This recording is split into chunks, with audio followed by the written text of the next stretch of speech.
Good afternoon, everyone. Thank you for being back today. I think we're glad to say we received a counteroffer to our offer, which is, I think, positive news. It's also, I think, for us, after months of posturing, at least there was a recognition on the Senate Republican side that they have grossly underfunded education and public safety.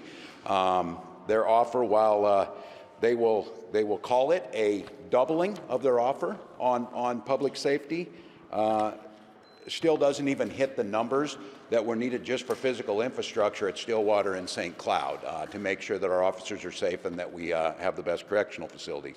But I think the problem we're going to see, and this is where negotiations have to start from, there always is this recognition that we need to put this money in, but they're tied to this idea that where are we going to get the revenue? So in this case, they go to taking it from the Healthcare Access Fund.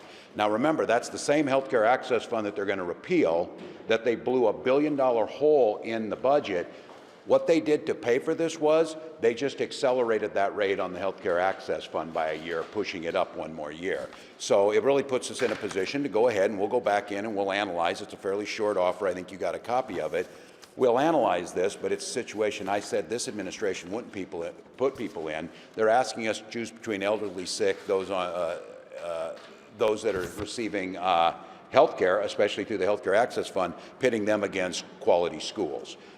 We've simply asked them to have an honest conversation about what it's going to take to educate our children. We're moving a little bit in that direction. And then the other side of that equation is to have an honest conversation. How does Minnesota pay for this to stay fiscally sound like we always have, keep our AAA bond rating, and make those long-term investments to keep us as competitive as we can be? So that's where we stand as of now. Our goal is to go immediately from here. Start talking about what we can do and the positives, make a counteroffer at some time here in the near future, and see if we can get things moving. Governor, is it hard to say you're having an honest conversation when they offer $100 million more with no way to pay for it, no new revenue?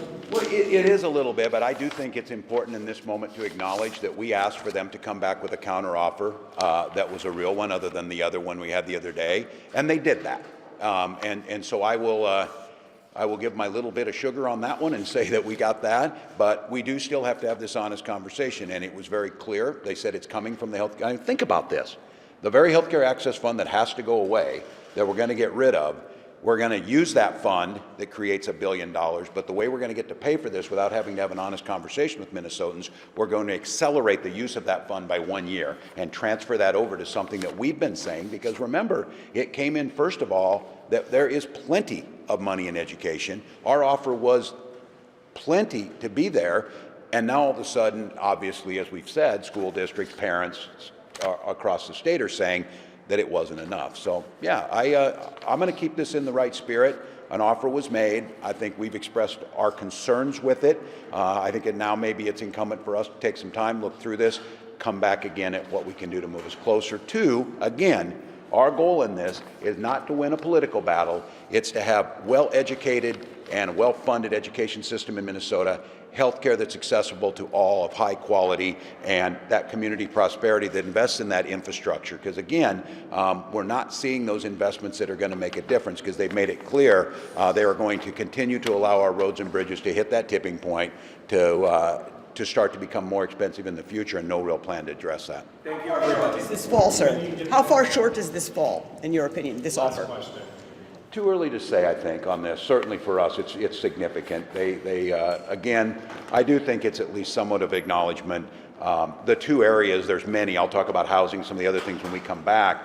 But E12 and public safety was irresponsibly underfunded. I mean, public safety almost got to the point where there may be legal and constitutional issues that were so underfunded, staff ratios at correctional facilities. So, I mean, an acknowledgement is that our first budget that we put out, they're saying was in the very first offer half too small. And so we'll see.